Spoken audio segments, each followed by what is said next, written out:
Assalamualaikum warahmatullahi wabarakatuh. Hatur nuhun parantos ngeresakeun sindang manawi katampi mangga sim kuring seja nyarioskeun salesewes pidangan urang Sunda.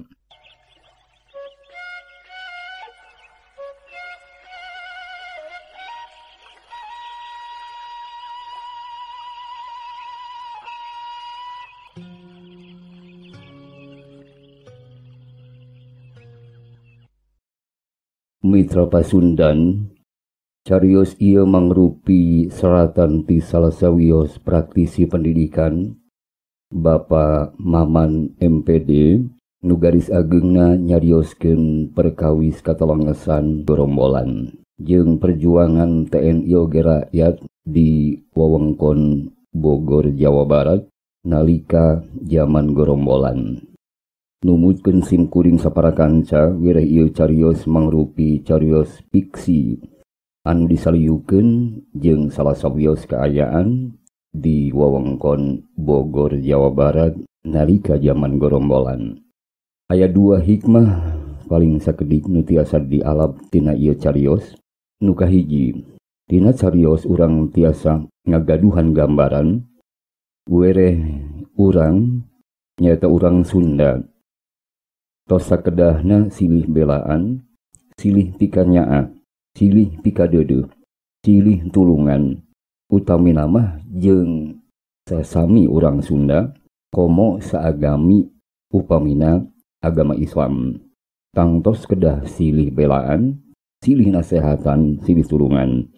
Anu kadua, lalakon dina ieu carios harita teh manehna nipu ka sabagian anggota gorombolan yen manehna cenah rek milu disatukangen komplotan gorombolan.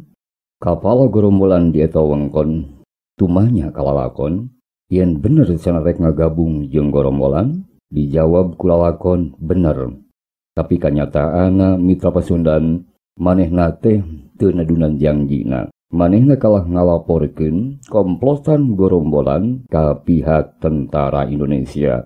Hal ieu teh ngajantenkeun salasawios kampung atawa lembur nu nolah kampung Karangasem di wewengkon Citeureub Kiwari wargi. Seueur pisan nu antuk nama ditandasa ku pihak komplotan gorombolan lantaran eta komplotan gorombolan ngudag-ngudag lalakon nu ngahaja cidra tina janjina kamaranehanana. Di wilayah Bogor, Kabupaten Bogor oge kalebet panginten Kota Madya Bogor, Jawa Barat, numutkeun seratan ti sabaraha ahli sastra tanapi ahli sajarah diantawisna Panugroho sareng Marwati dina Sejarah Nasional Indonesia, oge Karl Jackson dina bukuna nu judulna Kewibawaan Tradisional Islam dan Pemberontakan Kasus DI Jawa Barat, oge Dikspansi nu judul bukuna nyaeta Rebellion Under the Banner of Islam di Darul Islam in Indonesia, Leiden Koninklijk Instituut, oge Bapak Imam Eka nu judulna Lajur Kanan Sebuah Jalan, Dinamika Pemikiran dan Aksi Bintang Bulan, studi kasus gerakan DI tahun 40 sampai 62, tesis magister Universitas Indonesia Jakarta. Dina buku-buku eta diantawisna disaurikeun yen lebet kang tahun 60-an saparantosna Presiden Soekarno nyandaki jilengkah nu kalintang waniana kang ngaluarkeun dekret presiden tahun 58 sarta ngarobi sistem demokrasi Indonesia. Operasi penumpasan gorombolan ngawitan gencar dilaksanakeun.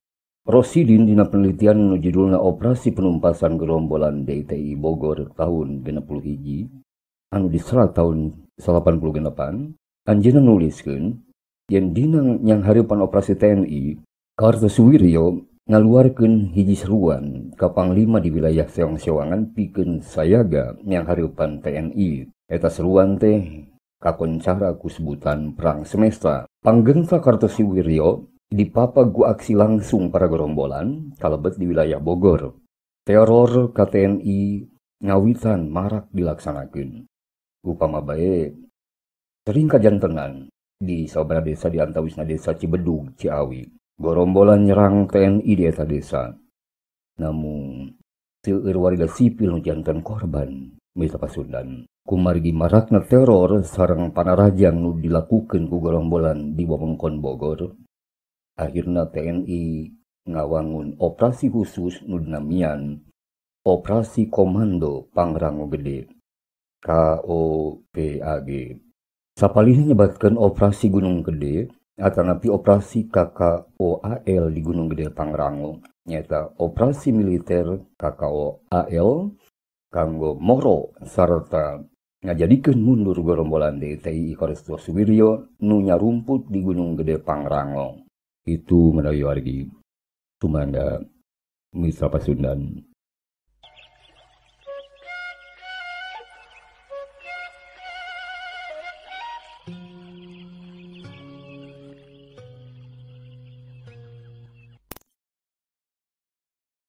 Kacarioskeun harita teh pabeurang maju kasorenakeun di wewengkon lembur nu nalah Karangasem di bawahan Citeureub, Bogor, Jawa Barat. Hiji sedan Corona warna silver ngalaju laun, supirna bangun ati-atina keur dina eta jalan. Lain ku sapedah jalanna ruksak, jajalan mah teu ruksak teuing, alus pisan.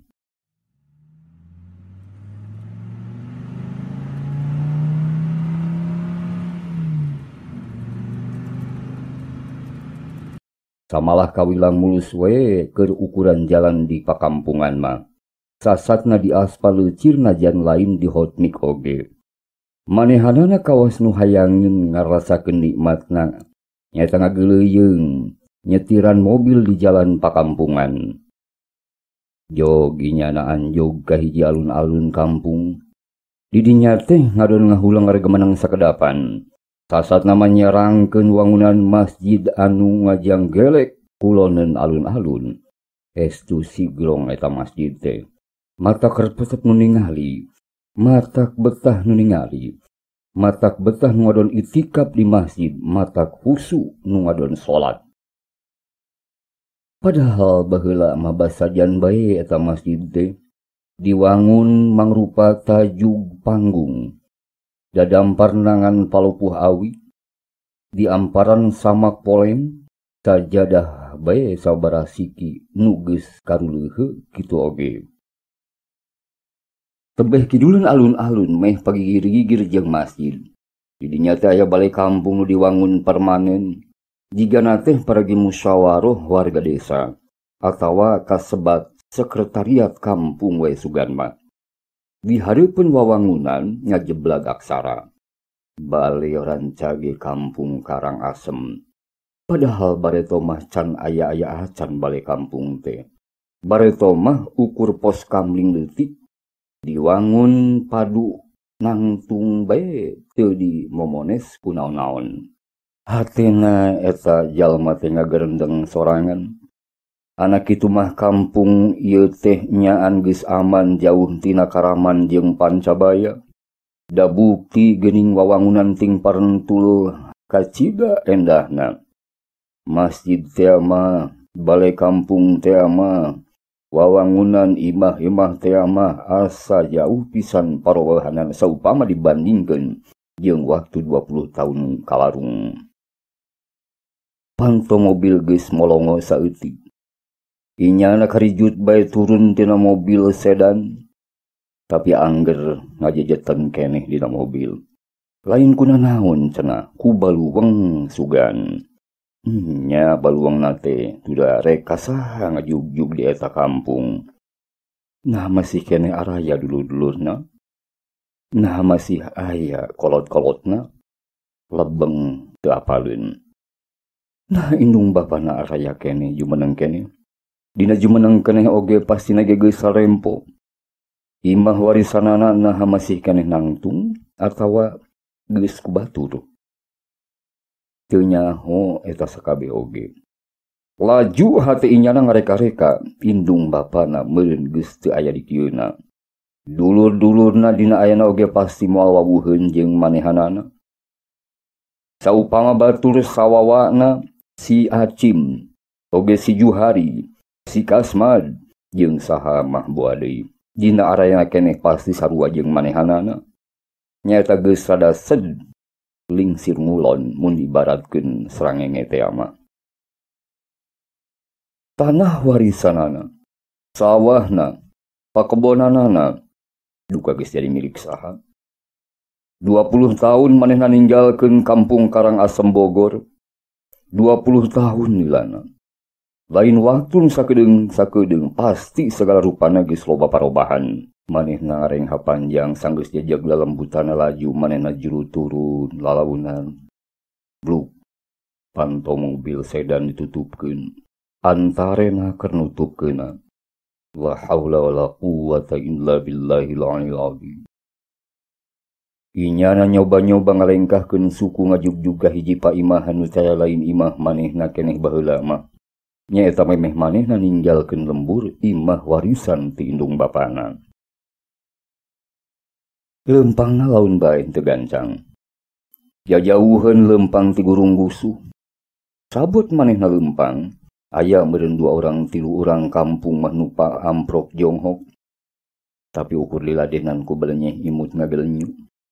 Itu nama bangun nu teu prada seukeut oge anteb ka manehna jiga-jiga neundeun hiji kacuriga. Jigana teh jauh-jauh ti wano. Dalamun teh mah wano, najan wano ukur saheab. Meureun kana patanya-tanya bae mah piragun teu. Tapi ieu mah henteu. Hare-hare bae manehna teh bangun jeung deungeun haseum belegelegan. Geun teh teuingkeun bae lah.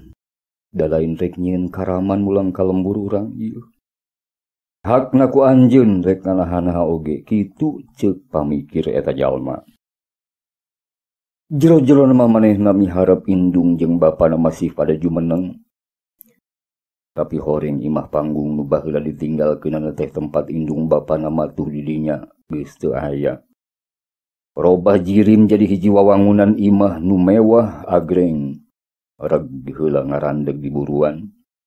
Nah nya ieu teh imah aing, kitu garantosna. Nurutkeun ingetana mah teu salah. Imah manehna eta teh ngan geus robah jirim jadi mewah. Nah geus dicicingan ku saha. Ngan tangtuna teh aya nu nyicingan mah da katinggal imah teh diurus. Tang geus yakin yen eta teh imah manehanana. Atawa teges nama urut imah manehna mangsa manehna ninggalkeun lembur. Trok manehna keketrok bari uluk salam. Assalamualaikum. Punten. Assalamualaikum. Punten. Pokna ngawani-wani maneh. Waalaikumsalam. Aya suara ti jero ngawaler. Alhamdulillah cek pikirna. Geuning aya nu nembalan, teu kudu minda uluk salam. Saha eta nya? Duka teuing. Teu lila mitra Pasundan bray panto aya mukakeun ti jero. Sakedapan mah taya nu lemek, taya nu nyarek, duana ngajeten sandang-endang ngaregemeneng. Itu ieu nyidem hiji kaheran jeung kahemeng. Dan aya nu wani nyarita, papada olohok ngembang kadu mata simeuteun.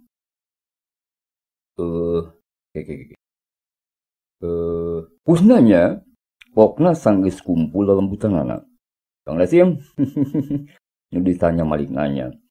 2 pananya patarema laju silih rangkul 2 jalma. Juru-juru panon dumadak rembes ngamalir mapai pipi teu inget di kalalakian deui. Nya kitu sugan ci panon teh mitra Pasundan, tetela lain wungkul milik awewe atawa istri. Nuhun wargi. Lalaki ge tiasa juuh dina lebah ngalaman rasa kagagas mah. Puguh 20 tahun papisah bari teu beja teu carita. Ari paamprok mangsana sagala beda keuretan beungeut geus lain budak ngora deui geus sed kakolonakeun. Ka mana bae Kang teh? Alhamdulillah mani plengles pleng kulaleng. Cek nu sebut kusna nu taya lian adina pituin. Alhamdulillah geuning panggih deui jeung jadi adi. Teu ka mana-mana Kang mah. Terus aya bae di kolong langit Akang mah. Kus, ari bapa jeung emak, ari keneh, jumeneng keneh Kus. Pokna bari tuluy malik nanya. Da kaburu hayang nyahotean hakolotna jaru meneng keneh. Nu ditanya kalah balem teu lemek teu nyarek. Panona katara masih beueus. Puguh ngarasa hareugeun lelembutan ge can pati kumpul, tapi tuluy cacarita bari Cipanon wubuh ngurubut. Kagagas mangsa ka tukang gorombolan Kang nu mergasana Kang. Duh, Gusti, Ibu, Bapak. Gorombolan Kang nu mergasana Kang. Innalillahi wa inna ilaihi raji'un. Gorombolan ieu.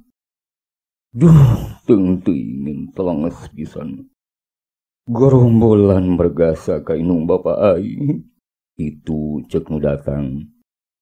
Pokna teh bari ngalesotkeun rangkulan. Lalakon lawas ka tembong deui lalakon 20 tahun ka tukang mangsa manehna ninggalkeun lembur Karang Asem. Duana silih tuker carita nu lawas kalarung.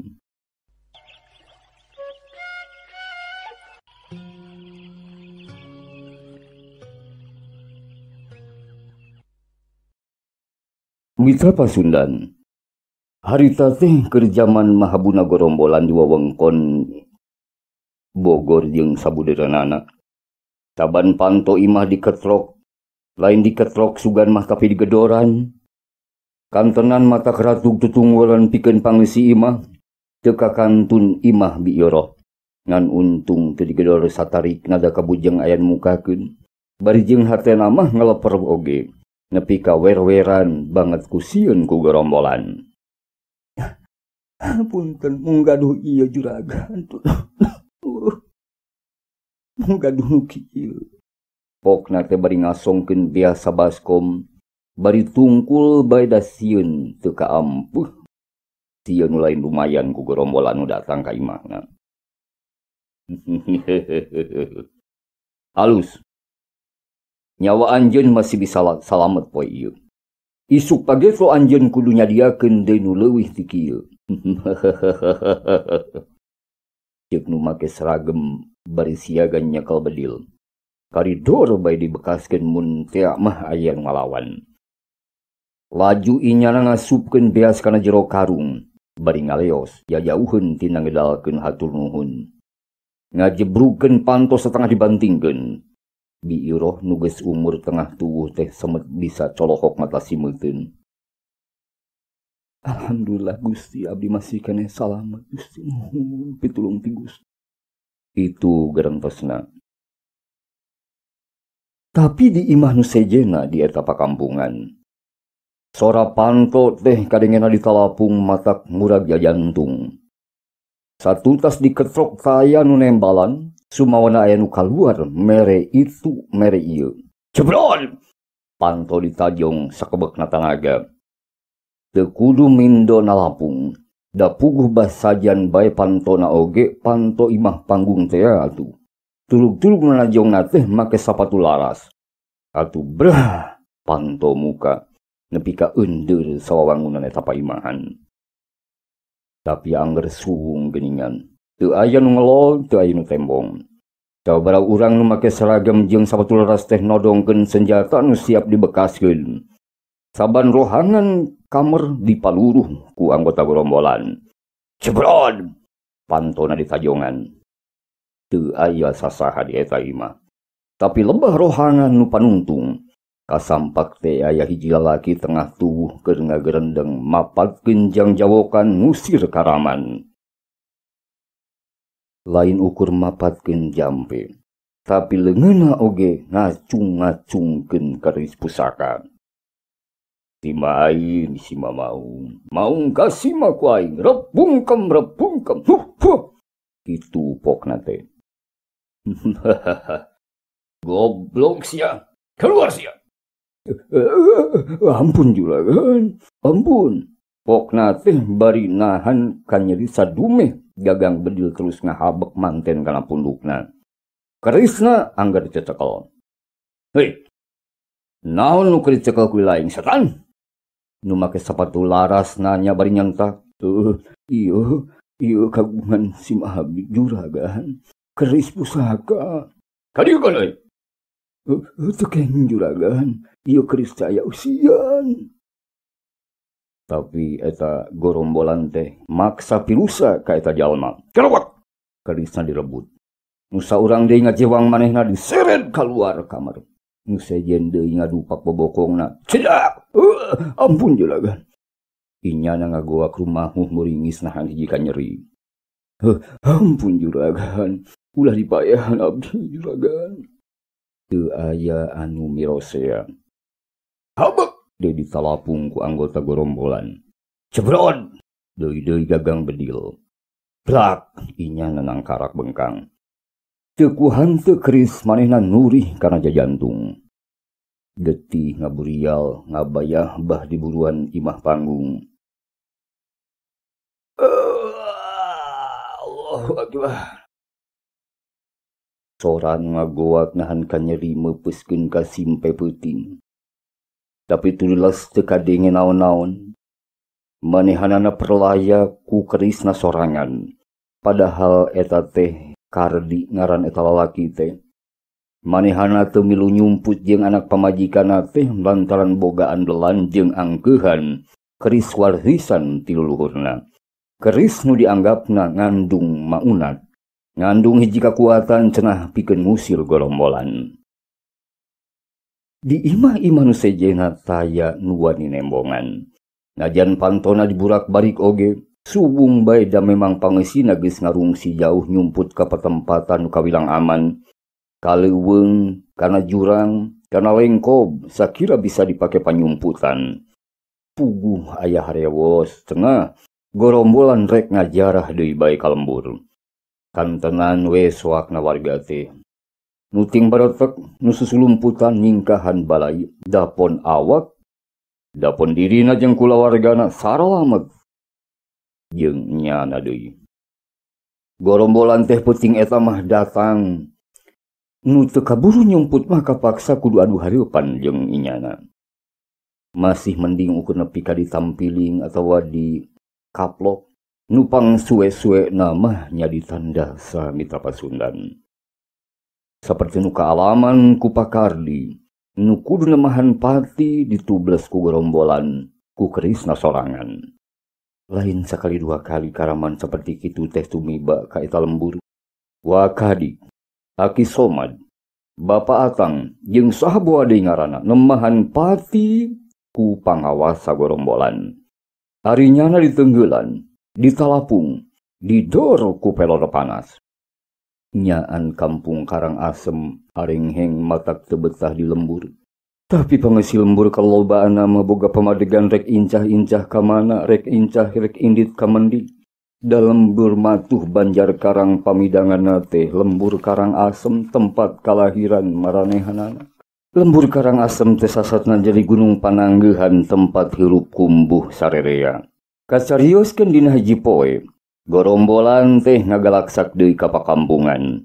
Harta banda mah geus puguhan teu sirikna diketrukeun kabeh. Beas nama hayam nama domba nama jeung naon buah mah sato hewan jeung sagala rupa. Kacarioskeun biasa karung rek saha nu mawakeun bingung anggota gorombolan. Kabeneran aya hiji pamuda nyaeta umur kira-kira 21 tahun mah buah teu kaburu nyumput inyana teh. Lakadalah inyana kabancang kudu mangmanggulkeun beas gorombolan. Eta pamuda teh daek-daek, mun teu daek geus ka irong balukarna. Hei, hayo. Saha keur maneh? Saurang anggota komplotan gorombolan tumanya basa keur pareng reureuh di tengahing perjalanan. Kasim juragan. Maneh mah untung teu dipodaran ku aing. Lantaran kami butuh ku tenaga maneh. Nuhun juragan. Rek milu gabung maneh jeung DI. DI teh naon juragan? Goblok sia. Hari maneh nyebut ka kami naon euy? Gorombolan juragan. Heueuh tah kitu, ceng. Rek milu gabung jeung gorombolan mah lain, heuh. Teu langkung juragan lah. Lain teu langkung, ye. Mun arek mangka erek. Mun moal, mangka moal. Tong lancalin ciluncat mulang ye. Tapi mun teu daek, tuh tanjo walungan, tuh tanjo tuh lebak tuh. Katempo tuh. Eta pamuda lengal-lengo ka beulah lebak nyaeta nempo wahangan. Katingali juragan. Tah. mun geus katempo ku maneh, mun teu daek bilu ka kami ta. Layon maneh kiwari keneh bakal dipalidkeun tuh kawalungan. Kumaha? Juragan? Nya ari kitu mah siap juragan. Abdi gabunglah. Ceuk eta pamuda nu ngaku ngaran Kasim mita Pasundan. Bari harte eta pamuda mah anggar ngaloper inggis kitu inggis kieu pang-pang nama inggis bisi ditandasa ku gorombolan. Geus asador deui wae teh congo bedil kana awak manehanana. Halus euy. Kudu nurut ari hayang keneh hirup mah sia.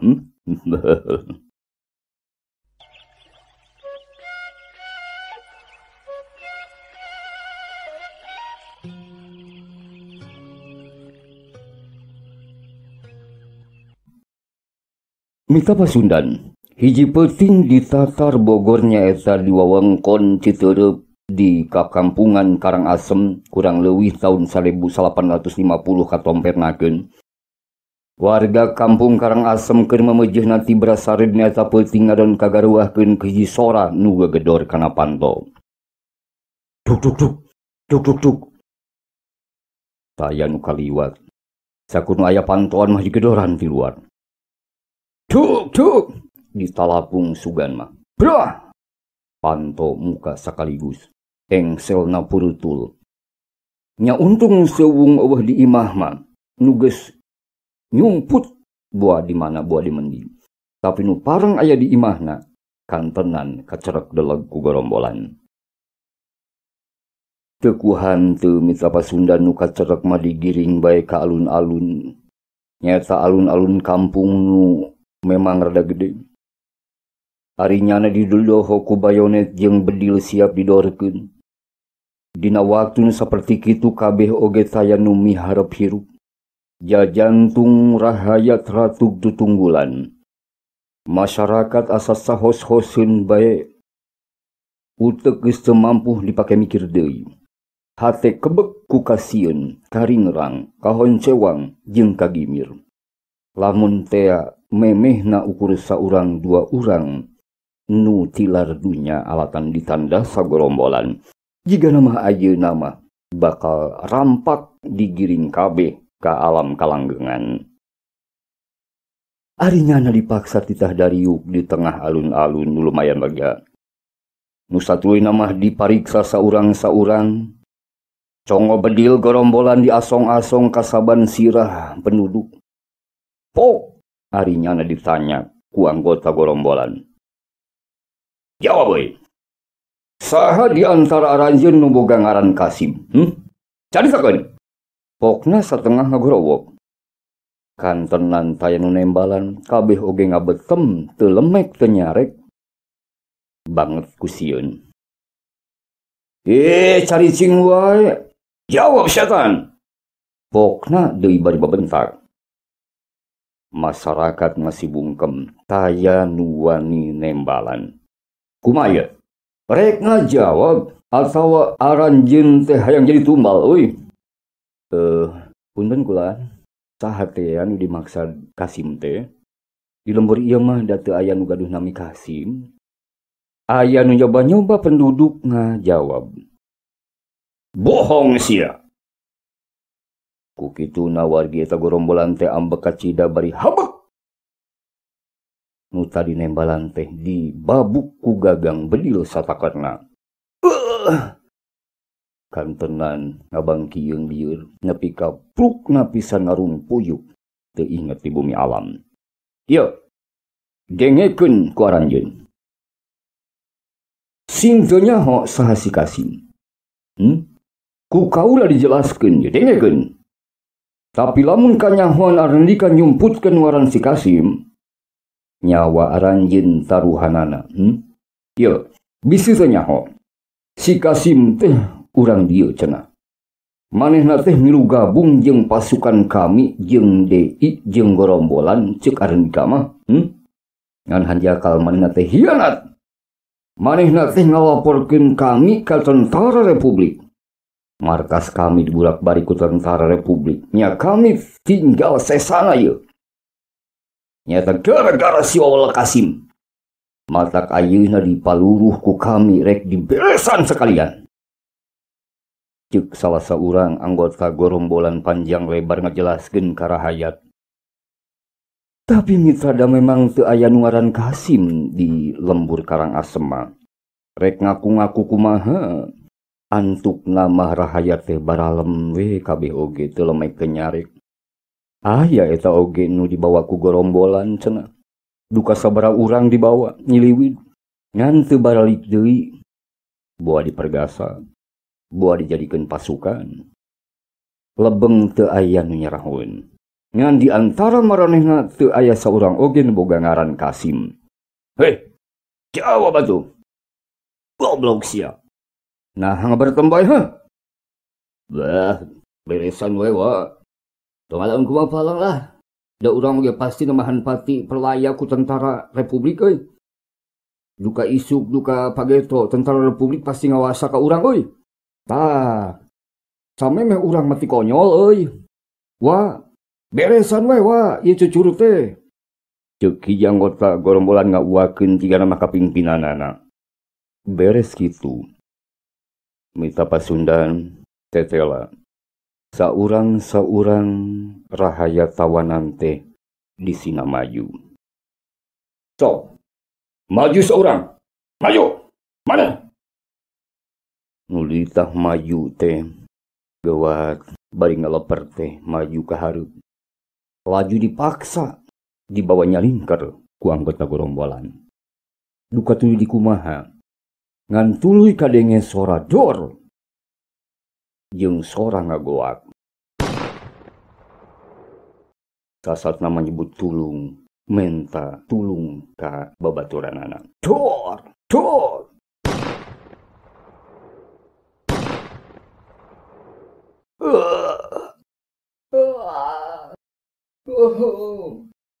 Dor. Geus kitu mah teu kadenge deui rehe comrek. Kitu jeung kitu wae. Ilaing. Maju ke hareup. Coba. Abdi. Maneng, kolot, maju. Maju. Bari ngaleper hiji kasepuhan maju ke hareup. Dibawa nyalingker ku gorombolan. Duka dikumaha disatukangeun Rahayat lantaran di tempat anu sunyi. Ngan kadenge sora dor jeung ngoceak dengek ti eta kasepuhan.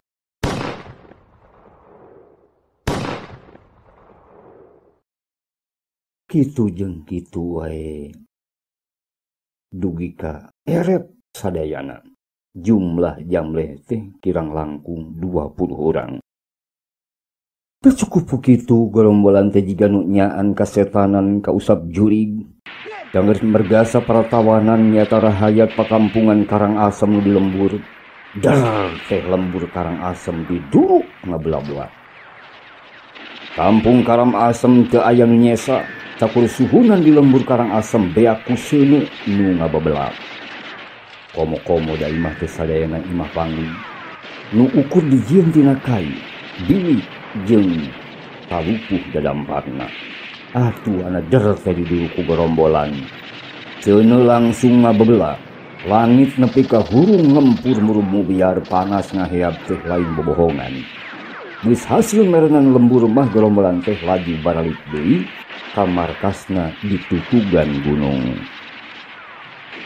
Kacarioskeun isukna warga Karangasem nyar rumput di leuweung marulang. Kasampak lembur rata jeung tani teu aya wawangunan nyesa. Kabeh jadi areng jeung lebu. Teu bisa digambarkeun kumaha samagahana hate-hate eta pangisi lembur. Sumawona mireuneh jasad-jasad nu geus pada ngababatang. Tawarehna malah geus teu mangrupa jalma. Da puguh ditunggal janggana di ciksa ku gorombolan. Tawareh deui aya kana 10 urang mah nu tinggal tulang talengna. Beak ku seuneu nu ngamuk ngabelah-belah. Atuh Rahayat nu datang ka pelengguran teh ceuritna bangi. Nalang sakabina-bina. gogoakan di pilemburan. Wargana sabagiana tiwas di tanda sagorombolan. Imah-imah najin pakampungan diduruk hampir lebis ku karaman gorombolan. Najan bari sedih liwat sakit, tapi satekah polah warga Karangasem meresan jasad-jasad nu pabalatan. Nu bisa keneh dimandiannya dimandian. Teras dibungkusku lawon bodas. Disolatan sakumaha mistina. Lajeng dikurebkeun. Eta ngurus layon-layon pabalatag teh rada lila oge mita pasundan. Bubuhan caurieu carios. Nu nyesa teh ngan kari sabaraha warga. Jadi gawena loba jika nama lalulus lungse erepeun tanaga. Kacarios tentara TNI geus hasil meruhkeun gorombolan cenah. Nyaeta gawe bareng jeung sakumna rahayat ku taktik gerakan pagerbitis. Gorombolan akhirna bisa ditumpes samalah nu jadi gegedugna pisan sarah bongkokan.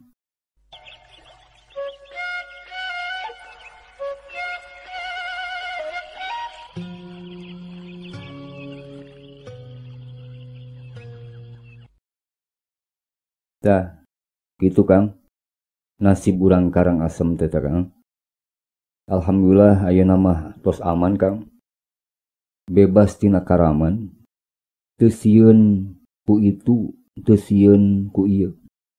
Nu ka sawah, nu ka leuweung, nu ka huma, nu daragang, nu sarakola, jeung nu ka mana bae aman teu kudu hariwang honcewang dipergasa ku karaman gorombolan Kang. Urang teh hari soson-soson ngeusian kamerdekaan bae Kang, kitu menawi. Ceuk adina lalakon mungkas caritana jiga nama wargi. Oh, gitu. Geuning kitunya ya Allah, kagangasan gorombolan. Ya Allah ya Rabbi. Mudah-mudahan warga rakyat Karangasem dipaparin kamuliaan sateras nama ku Allah Subhanahu wa taala. Ogen mati syahid ditampi ku Allah Subhanahu wa taala. Amin ya Allah ya rabbal alamin. Alhamdulillah. Ye Gus. Hakikat nama Gusti Allah nu nyalamet urang sadaya teh Gus. Gusti Allah nu nyalametkeun urang sadaya teh. Ceuk eta lalakon nu tetela ngaranna teh Padasim. Kieu cariosna wargi. Manehna teu karek balaka. Yen sanyana manehna pisan nu ngalaporkeun tempat matuhna gorombolan ka tentara TNI teh. Tamalah manehna tuluy diajak ngagabung ku tentara TNI. Da syaratna harita mah gampang keneh. Asal daek bae bajuang demi ngabela negara jeung bangsa oge rahayat katut agama, langsung bisa jadi tentara. Manehna ge teu kawawa rek nyaritakeun yen sanyana manehanana pisan nu ngaku-ngaku ngaran Kasim ka gorombolan. Basa kacerek teh aku gorombolan. Sumawona balukar mata kreuwas. Nu majar teh alatan neangan ngaran si Kasim teh. Warga Karangasem ditugel janggana. Kampungna diduruk nepi ka ludes. Ceuk pamikirna. Nah, balaka baik itu kakusna. Ulah. Bisi matak. Itu ceuk pikirna. Mita pasundan numutkeun nu nyeratna nyaeta Bapak Maman MPD. Ieu carios teh fiktif. Teu aya buktosna dina kahirupan nyata. Ngan disalang surupkeun bae sareng sajarah bangsa Indonesia nalika numpes karaman dina mangsa bangsa Indonesia munggaran merdeka. Itu mitra Pasundan nu mulia. Cag mitra, atur nuhun sareng hapuntenna nu diseja tina samudaya kalopatanana. Atur nuhun ka nu nyeratna. Wassalamualaikum warahmatullahi wabarakatuh.